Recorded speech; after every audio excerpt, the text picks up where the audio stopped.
Hello, brothers, brummies and broccolis, one and all. So glad to have you back. This is actually not a video that I plan to do at the moment, but I looked and I saw that my last upload was about 4 weeks ago, which I suppose is a bit of a short gap by my standards. That being said, it is something that I had planned a long time ago, and now's as good a time as any.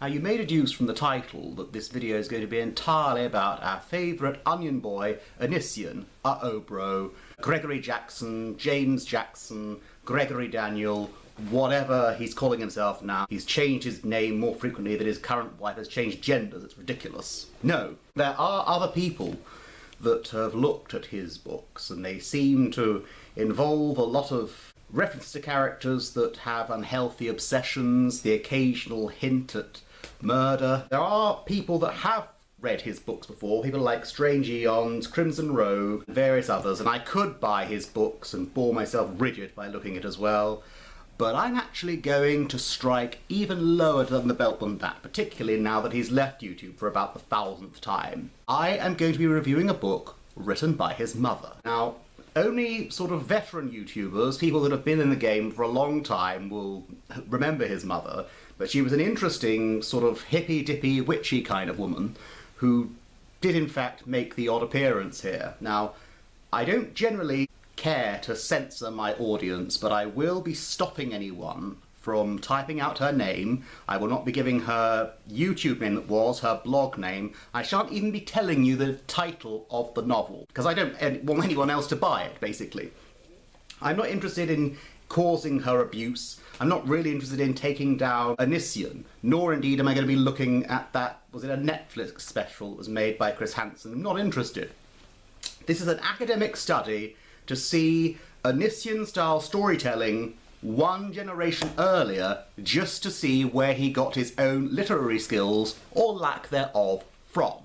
I don't expect him to ever find this video any more than I expect Shane Dawson to see a video on him to contact me and say, "Thank you, sir, for not being hysterical over my content." No. This is just something, as I said, I've been interested in doing for a while. Before we go on to Onion Girl Senior's book, let's have a look at some other ways, because even a bad writer, generally speaking, knows how to begin a book. I'll give you an idea of what I'm talking about. Some of you may know that I'm already reviewing the crime fiction book by J.K. Rowling that people are trying to burn for saying that men are men and women are women. Here's the Harry Potter book, the first one, The Philosopher's Stone, because you want to sort of draw people in, just to keep them with you long enough. So here's the very first paragraph. Mr. and Mrs. Dursley of number 4 Privet Drive were proud to say that they were perfectly normal, thank you very much. They were the last people you'd expect to be involved in anything strange or mysterious, because they just didn't hold with such nonsense. Now that's a paragraph that contains just 2 sentences, and you've got a who, a where, a what, and a why, all contained within that space. The name Harry Potter doesn't appear. You've got the name of the title is The Boy Who Lived. Are Mr. and Mrs. Dursley related to him in some way? It says they didn't hold with anything strange or mysterious. Is something strange or mysterious going to come into their lives? How do we find out? We carry on reading. Here's Sherlock Holmes by Sir Arthur Conan Doyle. Study in Scarlet. This is a separate kind of beginning. It's told in first-person narrative. In the year 1878, I took my degree of Doctor of Medicine of the University of London and proceeded to Netley to go through the course prescribed for surgeons in the army. Having completed my studies there, I was duly attached to the 5th Northumberland Fusiliers as assistant surgeon. Goes on to mention the Second Afghan War. The paragraph is longer, but I just read 2-3 sentences from it. Now, you've not got a who in the sense that he doesn't tell you his name, but he does tell you that he's a member of the army and a doctor, and it also gives you a when by giving you a date, and it has a lot of wheres by telling you all the different places he was posted in the army. Final example, Watership Down by Richard Adams. Primroses were over, towards the edge of the wood, where the ground became open and sloped down to an old fence and a brambly ditch beyond. Only a few faded patches of pale yellow still showed among the dog's mercury and oak tree roots. On the other side of the fence, the upper part of the field was full of rabbit holes. Again, well, if you know anything about Watership Down, you'll know what the rabbit holes lead to. And in the same way that the rabbit holes lead to a warren, we want to go down that rabbit hole at the risk of mixing metaphors with Alice in Wonderland and see what's in there. Maybe the story is about rabbits, who knows? Having said all the different ways in which you can be in a story, even if it's as mundane as once upon a time in a fairy tale, or in holy texts, like in the beginning, God created the heaven and the earth. Whatever your religious background, I think we can all agree that you can't get much more of a dramatic beginning than the creation of the universe. So there are no real rules on how to begin a book except that you want to draw the reader in, like I said. Let's see how this woman decides to begin hers. Tucking my cold, nubby fingers into my wool jacket's pockets, I followed an imaginary, magical yellow brick road to this glistening and brilliant emerald city also known as Seattle. It's where I hope to meet and finally become a vampire. I decided that when a girl is bitten, she exchanges the attentions of many men for the adoration of her one and only true love. Now, I actually cheated there slightly by reading both the first paragraph and the second one, which is made up of one sentence.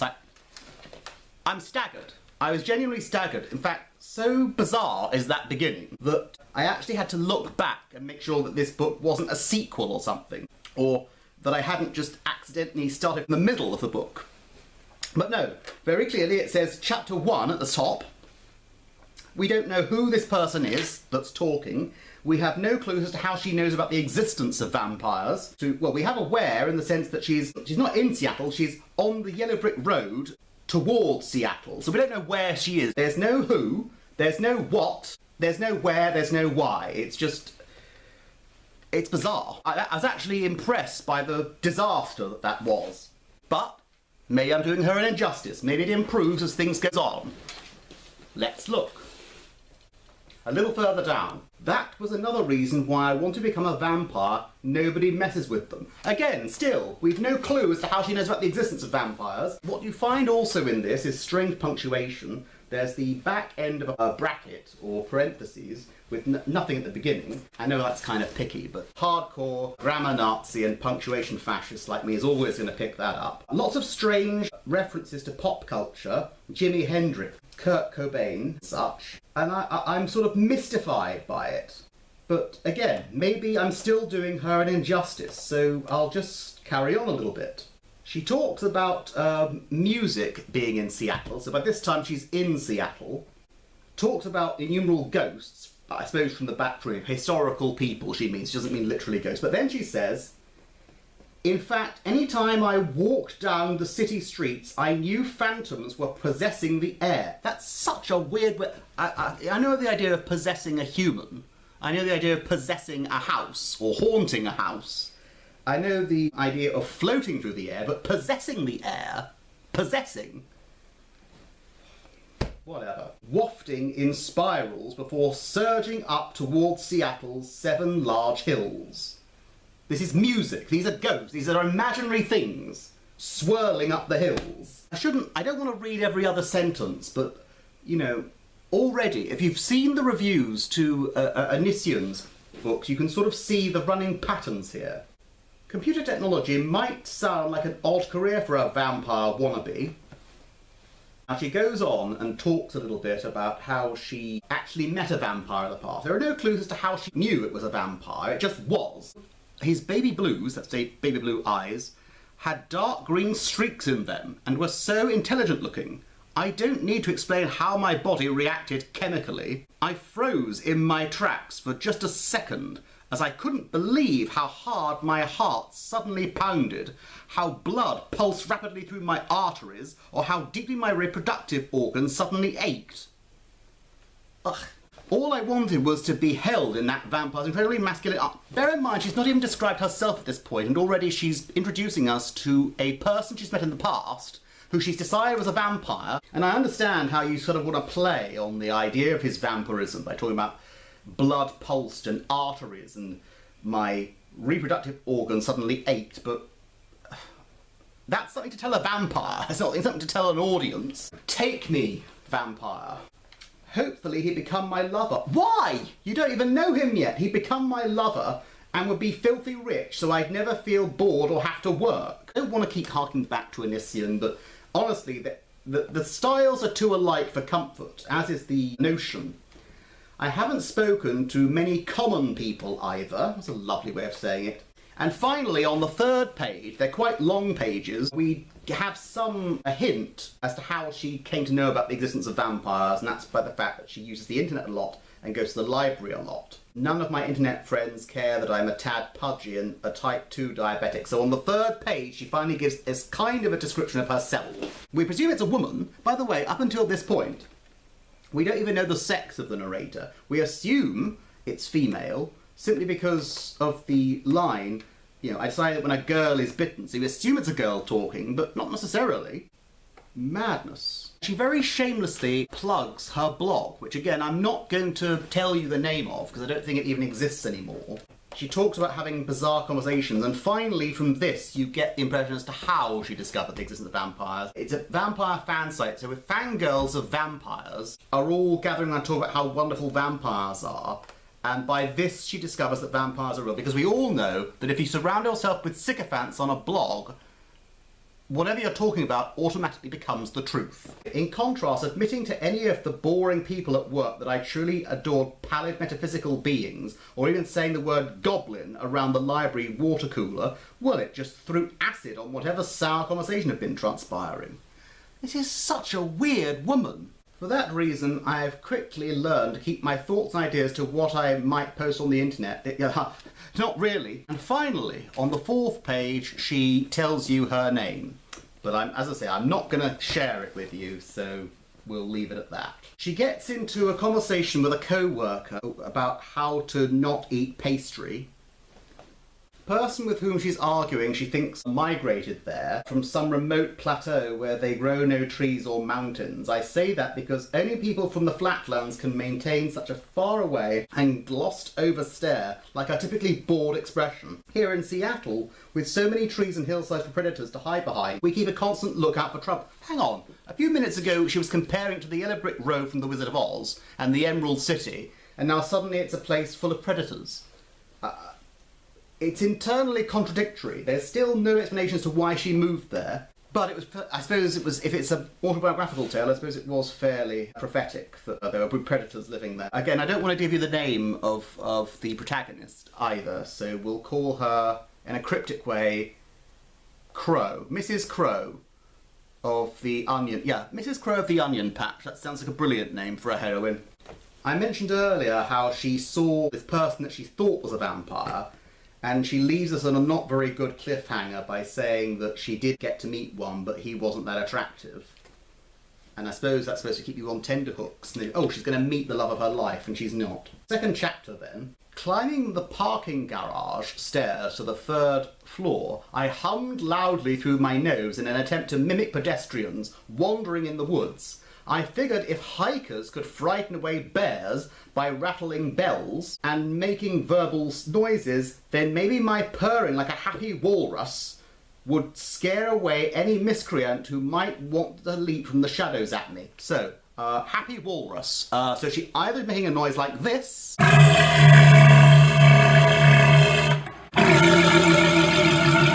or like this. Oh,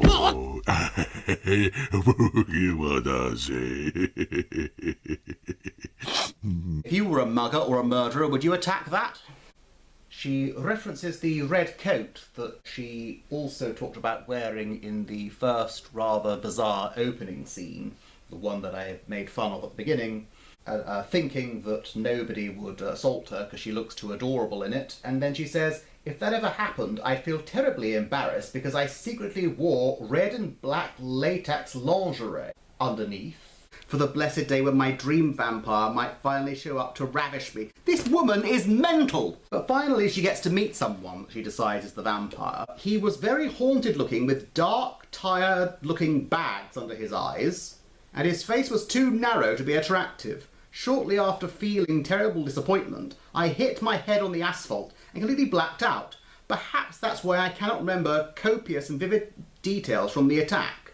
I have to say, if I was writing something like this, what I would like to do, it's a bit like, I don't know if any of you have seen the film Ghosts, starring Patrick Swayze and Whoopi Goldberg. The man doesn't realise that he's dead straight away. He doesn't realise he's a ghost. He comes to realise it slowly. There are loads of books as well where people they turn into something that they weren't, and there's a gradual process of them coming to terms with what they are. You know, she talks about being attacked by this person that's a vampire, but she tells us straight away that she transforms into one. So the problem is not that she has now become a vampire, it's the fact that she's been attacked by a vampire who isn't very attractive. Before going outside, I pulled on sunglasses with a floppy winter hat. Alright, so being a vampire, he doesn't like the sun anymore. This was something more or less invented in the Nosferatu film, but fair enough, it's canon in the eyes of many vampire fans. Goes to see a doctor, and then gets asked, "Do you think there's any way you might be pregnant?" "No way," I spluttered. Being somewhat old as a virgin, I didn't even believe in Christianity, let alone the idea of immaculate conception. Alright, so it's not fully autobiographical. Well, I suppose it's not, unless Onision's mother really is a vampire, it's not autobiographical at all. But it is something she wishes would happen. But whoever this person is, this Mrs. Crow person, is obviously not her in the sense that she says she's a virgin. She hasn't had the onion boy yet. Right, well, I think I've gone about as far into the story as I could, realistically, without my audience switching off. Although I've not gone very far into it, I think you've got the basic drift of the spirit of it, and how I think it could be improved. Different kind of video from my usual, but at the same time not, because I have reviewed other books, or another book, and some music. If it proves popular in any meaningful way, I shall continue. For now, ta-ta.